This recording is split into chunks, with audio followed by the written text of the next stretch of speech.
함수에 대한 논리가 순서대로 쭉 진행이 될 텐데 우리 책에도 이제 86페이지 보면은 아니 86페이지가 아니라 87페이지 보시면은 양가로 3번 해가지고 수요 함수가 이렇게 돼 있어요. 그럼 함수라는 것은 뭐냐면은 독립변수와 종속변수 간의 관계를 함수라 그러고요.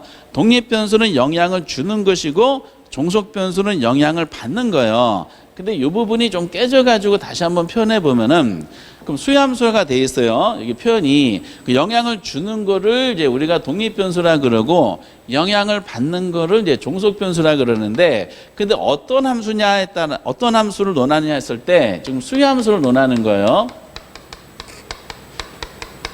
그럼 종속변수가 영향을 받는 것이고 여기다가 영향 주는 게 독립변수예요.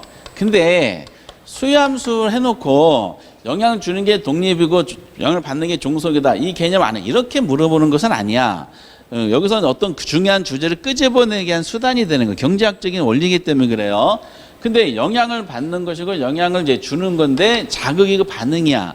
그러면 종속변수에다가 어느 걸 이제 입력하느냐 했을 때 우리가 수요함수에서는 수요량의 변화를 논하고자 하는 게 목적이거든요. 그래서 여기도 보시다시피 그 수요함수에서는 항상 뭐가 해당자 수요량이 종속변수로 고정화시켜야 돼. 나중에 공급함수에서는 공급량이 종속변수로 고정화시켜야 됩니다. 그러니까 이것이 수요함수에서는 이 수요량이 종속변수가 되고요. 정해져 있어. 수요량을 영어로 아마 QD로 쓰게 될 겁니다. 이게 quantity of demand야. 그러니까 수요량 이렇게 표시되고 다만 어떤 물건의 수요량인지는 문제상에서 제시해 주게 되고 그래서 해당 자화가 명시가 될 겁니다. 해당 자화는 학자들이 분석하고자 하는 목적물이고 우리 시험과 연관돼서는 문제상에 주어진 물건을 우리가 이제 해당 자화라 그래서 해당 자화의 수요량이 어느 방향으로 어떻게 변하는지 요거를 우리가 논하고자 하는 게 목적이야. 근데 예를 들어서 목동 지역에 30평짜리 아파트가 해당자였을 때 30평짜리 아파트의 수요량에 대해서 분석하고자 해요. 그럼 수요량에 영향을 미치는 많은 독립변수들이 있을 거야. 그 독립변수 중에 학자들이 소비자들이 어떤 물건을 시장에서 구매하고자 했을 때 소비자들은 물건 구매하고자 하는 과정 중에 어느 거에 영향을 가장 많이 받는 것인가를 관찰해 봤어요. 여기 관찰해 보니까 가장 영향을 많이 미치는 것이 역시 해당자와 가격이야. 가장 먼저 물어보는 게 그 얼마요? 라고 물어보잖아. 그래서 지금 물어보고자 하는 해당자와의 이제 가격의 영향을 가장 많이 이제 받을 것이고 근데 이것만 영향을 받는 것이 아니라 얼마요라고 질문한 다음에 얼마라고 답변이 들어오면은 그 가격에 대해 물건의 가격에 내가 구매할 능력이 있는가 구매력에도 영향을 받거든요. 그게 소득이야. 내 소득 수준에 의해서 어떤 물건의 수요량이 결정이 되는 경우도 있고요. 해당 재화가 아니라 다른 재화 가격에도 영향을 받아요. 다시 한번 반복하는 겁니다. 다른 재화 가격. 그러니까 이제 예를 들어서 목동 지역에 아파트를 구매하고자 목동에 조사를 하러 그 물건을 살펴보러 왔는데 보니까 뭐 1억이래. 근데 옆에 50평짜리 오피스텔이 만약에 뭐 100만 원에 팔고 있어. 그러면은 아파트를 사러 왔다가 다른 물건으로 갈아탈 수도 있게 되는 거죠. 다른 재화의 가격이야. 해당 재화 가격이 아니라 다른 재화 가격. 그리고 앞으로 어떻게 될 것이냐 미래에 대한 예상. 이런 부분이고요. 이거 말고도 많어. 뭐 대출 금리라든지 부동산은 비싸기 때문에 대출 받아 구매할 때 은행에서 적용받는 금리라든지 대부 비율이라든지 이 엄청나게 많아요. 수많은 예시들이 영향을 미치게 돼요. 그런데 이러한 독립변수들이 분석하고자 하는 해당자와 수요량에 동시에 타격을 줘. 동시에 타격을 주는데 이 수많은 독립변을 동시에 타격의 수요량에 영향 주는 걸 분석하는 게 굉장히 어려워요. 분석하는 게 N차 방정식이 돼버려 가지고서 이걸 좀 단순하게 한번 분석해 볼 필요가 있지 않겠는가 해가지고 이 중에서도 이제 가장 영향을 많이 주는 게 뭘까 해봤더니 역시 물건의 가격이고요. 그리고 나머지 소득을 비롯한 나머지들 우리가 뭐라고 퉁치냐면은 얘를 가격 이외의 요인이라고 퉁치는 거야. 가격 이외의 요인. 그럼 가격 이외의 요인도 여기다 영향 줄 텐데 우선은 얘는 가격 이외의 요인들은 일단은 불변이라고 가정을 하게 됩니다. 불변이라고 가정한다는 것은 가격만 영향을 주고 나머지들은 우선은 영향을 분석하지 말고 얘를 일정하다고 고정화시키는 거야. 그래서 가격만 영향을 주고 나머지들은 일정하다고 가정하게 되는 이러한 상황에 의해서 우리가 등장하는 것이 그 다음 목차가 수요 법칙이 되는 겁니다. 그래서 항상 함수적인 논리를 보면은 이렇게 무수히 많은 독립 변수들이 동시에 영향을 주지만은 분석을 단순화시키기 위해서 우선은 이제 해당자와 가격을 제한 나머지들은 일정하다고 가정을 하자. 그러면서 이제 가격만 영향을 미쳤을 때 그러면 독립 변수 해당자와 가격과 종속 변수 해당자 수요량이 돼가지고 이게 1대1 관계가 돼서 분석이 편해지게 되는 거죠. 그럼 자연스럽게 등장하는 것이 우리 책의 88페이지 보시면은 그 수요 곡선하고 수요 법칙이 나옵니다. 그럼 거기에 이제 체크하실 것은 그림 바로 밑에 부분은 수요 법칙이 있어요. 수요 법칙 꼭 별표 쳐두셔야 돼. 가끔 가다가 수요 법칙 자체가 시험에 나오고요. 그러면서 동그라미 3번에 보면 수요 곡선은 모양이 나와. 수요 곡선 모양이 그 두 번째쯤 우하향 형태가 되는 게 일반적이라서 우하향을 동그라미 쳐야 됩니다. 그 주제고, 그리고 왼쪽에 우리 박문각 책 보면 왼쪽에 참고가 돼 있어요. 참고에 수요 법칙이 예외라고 되는데 보지 마세요. 그것은 법칙도 모르는데 예외까지 한다는 의미가 없고요. 법칙 보지 마시고 거기까지 체크하시면 돼. 그리고 책에 있는 거 한번 정리해 볼게요. 그리고 밑에 수요 곡선 우하향 이유는 굳이 안 보셔도 큰 지장이 없고요. 그 오른쪽에 보면 89페이지 널퍼보기가 돼 있어. 널퍼보기 안에 그 기회비용이라는 것만 체크해 주시면 돼요.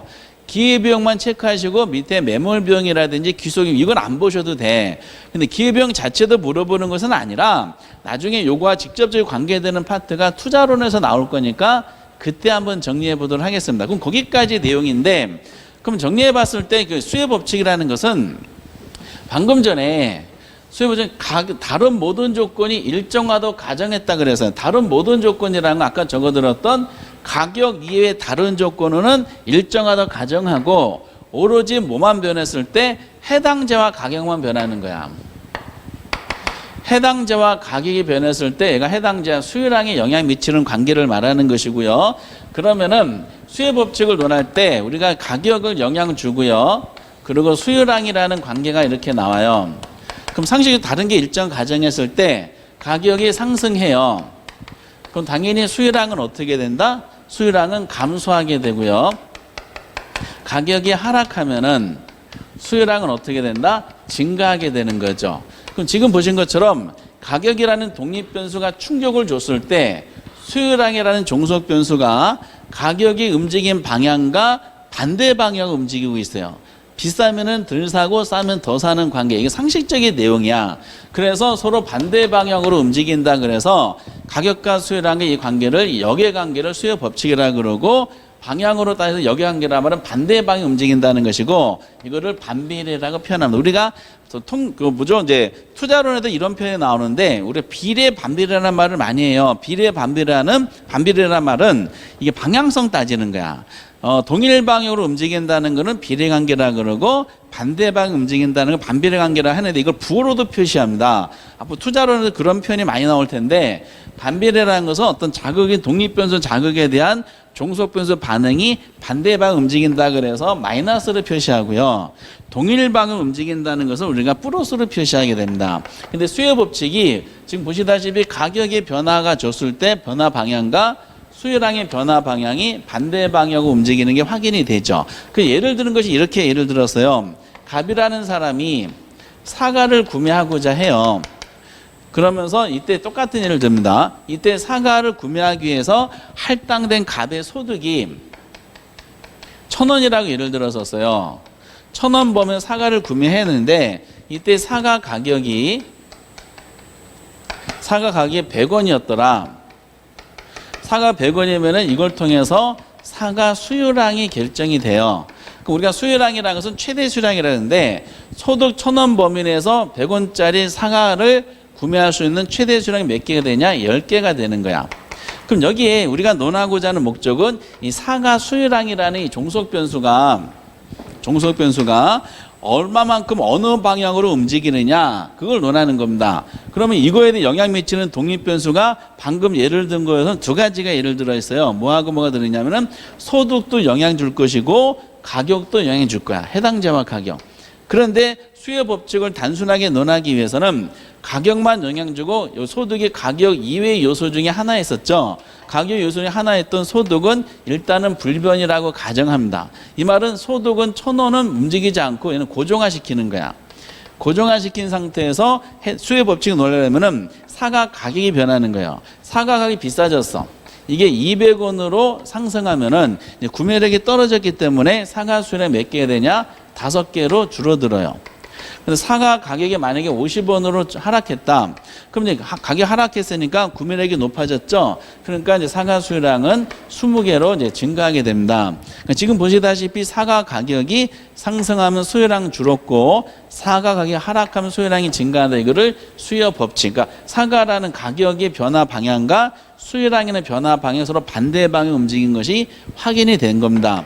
그래서 가끔 가다가 이 수요 법칙에 대한 표현 자체가 시험으로 질문으로 가끔 나와요. 근데 그게 자주 내는 건 아닙니다. 이거를 안다라고 가정하는 거죠. 그래서 항상 그 아까 책에 나왔던 그림 발음에 대해 별표 치시고 이거를 그림으로 표현해 본 거야.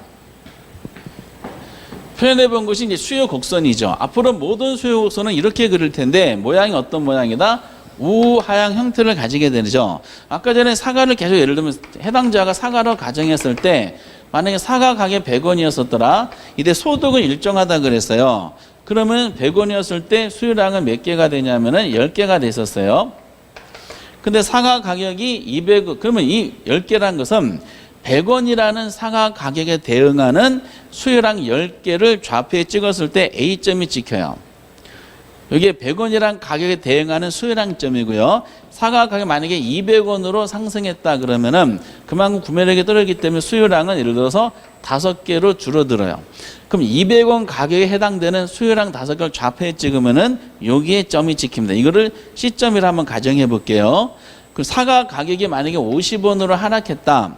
그러면은 구매력이 높아졌기 때문에 사과 수요량이 예를 들어서 20개로 이제 증가하게 됐습니다. 그러면 50원이라는 사과 가격에 대응하는 수요량을 나타난 점은 B점에 찍히게 된다고 가정하시기 바랍니다. 그럼 여기는 A, B, C라는 3개의 점이 생겼잖아. 3개의 점은 가격이 3개이기 때문에 3개의 가격에 대응하는 3개의 수요량을 좌표에 찍은 3개의 점이야. 근데 우리가 지금 도출해야 될 것은 점을 도출하는 것이 아니라 선을 도출해야 돼요. 선이라는 것은 점의 합을 우리가 선이라 그러거든요. 그러면은 3개 가격이니까 3개 수요량이 3개의 점이 찍혔는데 그러면 50원, 100원, 200원 사이에서도 무수히 많은 가격 변화가 있을 거야.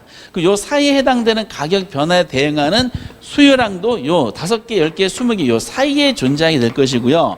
좌표에 찍으면은 A, B, C라는 3개의 점 사이에 무수히 많은 점들이 찍히게 됩니다. 그 점들을 쭉 연결해 봤더니 이 모양이 생겼어요. 이 모양 우리가 디맨드 커브라 그래서 수요 곡선이 됩니다. 그래서 가격의 변화 방향과 수요량의 변화 방향이 이렇게 반대 방향 움직이다 보니까 수요 곡선 모양을 이렇게 우하향 형태를 가지게 됩니다. 라고 얘기가 되는 거예요. 이렇게. 그래서 뭐 다른 여기까지 아주 본격적인 문제는 아니에요. 그래서 아까 함수를 통해서 크게 2개 다 가장 중요한 영향을 미치는 가격하고 나머지들이 있다. 근데 단순화시킬 논리로 나머지들은 일단은 불변이라 가정한 상태에서 오로지 가격만 영향을 미치는 거야. 이 가격과 이 수요량과의 관계를 나타내는 것이 수요 법칙이다. 표현하다 보니까 가격을 제한 나머지 일정하다고 가정하기 때문에 결과적으로 가격의 변화 방향과 수요량의 변화 방향 반대 방향에 움직인다는 수요 법칙이고 이거를 그림으로 구현해 본 것이 뭐다? 수요 곡선이라는 우하향 형태고 앞으로 기본적인 모양으로 수요 곡선 계속 우하향 형태를 그리게 될 거예요. 이렇게 모양이 우하향이라는 거 여기까지 잘 거 체크하신 다음에 그러고 나서 이제 본격적으로 수요량의 변화, 수요 변화를 들어가야 되는데 그 들어가기 전에 우리 지나가면서 4번에 이제 시장 수요 곡선에 대한 논리를 한번 잡아볼 예정이에요. 우리 책에서는 이게 어디 설명되어 있냐? 90페이지에 나와 있어요.